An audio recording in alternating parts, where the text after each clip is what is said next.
नमस्कार, मैं हूं श्रीराम शिंदे और आप देख रहे हैं विश्व शांति दर्शन। आइए देखते हैं कुछ अच्छी और सकारात्मक खबरें, लेकिन सबसे पहले एक नजर आज की सुर्खियों पर। 8वीं बार तोड़ा अपना ही रिकॉर्ड। सौर ऊर्जा से संचालित कैंपर वैन।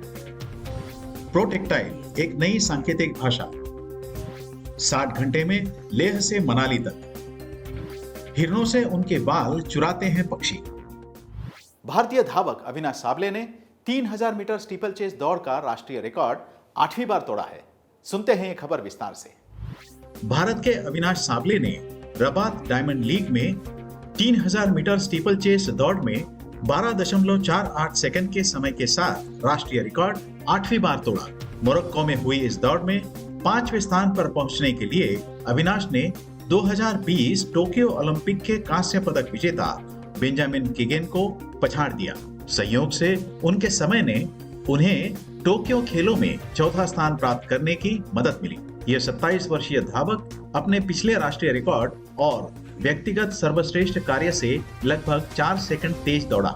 इनका पिछला रिकॉर्ड इस साल की शुरुआत में तिरुवनंतपुरम में हुई इंडियन ग्रां प्री में 8 मिनट 16.21 सेकंड का था। रबात में उनकी यह रिकॉर्ड तोड़ने वाली टाइमिंग 8वीं बार थी जब उन्होंने स्टीपल चेस रिकॉर्ड बनाया था।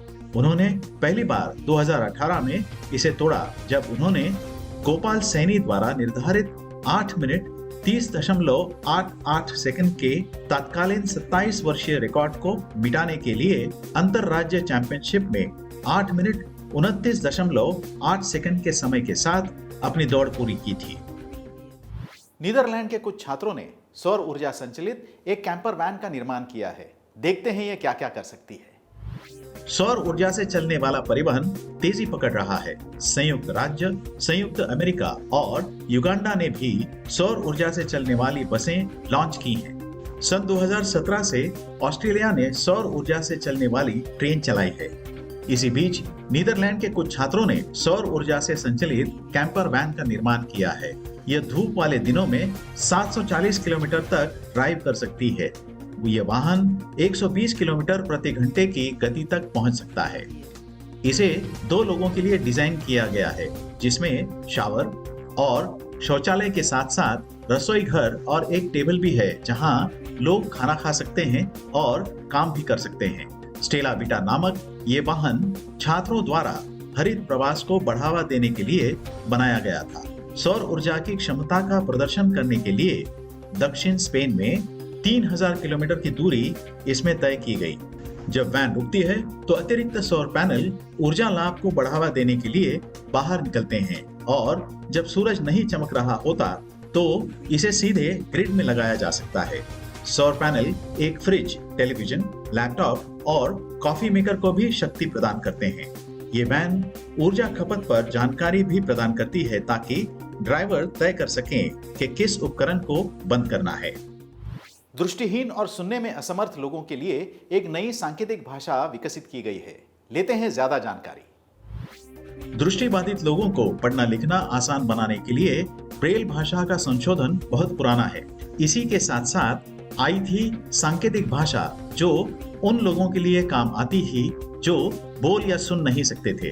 लेकिन उनका क्या, जो सुन या बोल नहीं सकते और दृष्टिहीन भी हैं, ऐसे लोगों की मदद के लिए एक नई सांकेतिक भाषा विकसित की गई है जो सांकेतिक जरूर है लेकिन स्पर्श के माध्यम से बोली जाती है। इस तरह के मरीज अपनी तरह के दूसरे व्यक्ति से या फिर किसी भी व्यक्ति से स्पर्श और सांकेतिक भाषा का उपयोग करके अपने विचार व्यक्त कर सकते हैं। वॉशिंगटन राज्य में वर्षों से बढ़ते आ रहे ऐसे विशेष मनुष्यों के लिए एक नई मानवीय भाषा प्रीटेक्टाइल ASL को मान्यता दी गई है।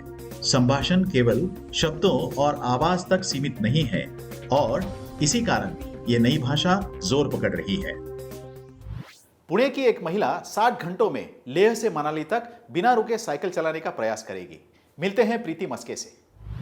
पिछले साल पुणे की प्रीति मस्के ने स्वर्णिम चतुर्भुज मार्ग यानी पुणे, बेंगलोर, चेन्नई, कोलकाता, दिल्ली, राजस्थान, मुंबई और फिर पुणे, इस मार्ग को 24 दिनों और 6 घंटों में पूरा किया था। इस मार्ग पर सबसे तेज महिला साइकिल चालक का रिकॉर्ड उनके नाम दर्ज है। अब प्रीति 60 घंटों में लेह से मनाली तक पेडलिंग करके एक और विश्व अल्ट्रा साइकिलिंग रिकॉर्ड बनाने का प्रयास कर रही है। 2 बच्चों की मां प्रीति कहती है कि किसी के जुनून को पूरा करने में उम्र कोई बाधा नहीं है। प्रीति 44 वर्ष की है। 22 जून को होने वाली ये सवारी समुद्र तल से 3600 मीटर की ऊंचाई पर होगी। लेह मनाली तक का ये उच्च ऊंचाई अभियान बिना रुके करने की प्रीति की कोशिश रहेगी।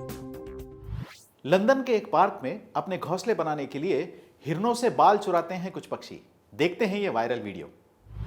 प्रकृति में जानवरों, पक्षियों, पेड़ और पौधों की आपस में एक दूसरे पर निर्भरता के कई उदाहरण होंगे, लेकिन हाल ही में सामने आए एक वीडियो में एक अनोखा नजारा देखने को मिला।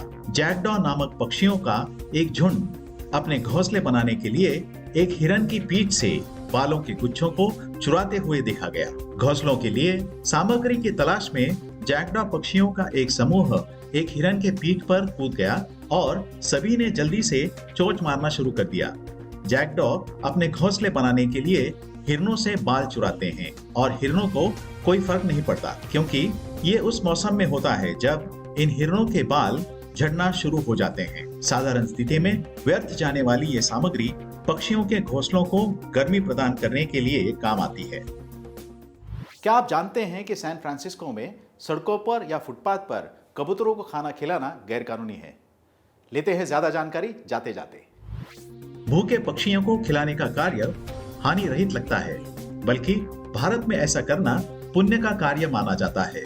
लेकिन कैलिफोर्निया जैसे लोकप्रिय शहर में ऐसा करना मुश्किल में डाल सकता है। सैन फ्रांसिस्को का लोक निर्माण विभाग बताता है कि कबूतरों को दाना डालने के खिलाफ कानून लागू है। कबूतरों को खिलाना उनको नुकसान पहुंचाता है। इस तरह खाना मिलता गया तो ये पक्षी खाने के लिए मनुष्य पर निर्भर रहते हैं और खाना ढूंढने की अपनी क्षमता को खो बैठते हैं। इतना ही नहीं, वह अपने चूजों को भी इस तरह लोगों द्वारा दिया गया खाना खाने की आदत डाल देते हैं। इस तरह हम उन पक्षियों की पूरी पीढ़ी को अपने आप में अपाहिज बना देते हैं। उम्मीद है ये संस्करण आपको पसंद आया होगा। अगर हाँ तो सब्सक्राइब जरूर कीजिएगा। देखते रहिए विश्व शांति दर्शन। धन्यवाद।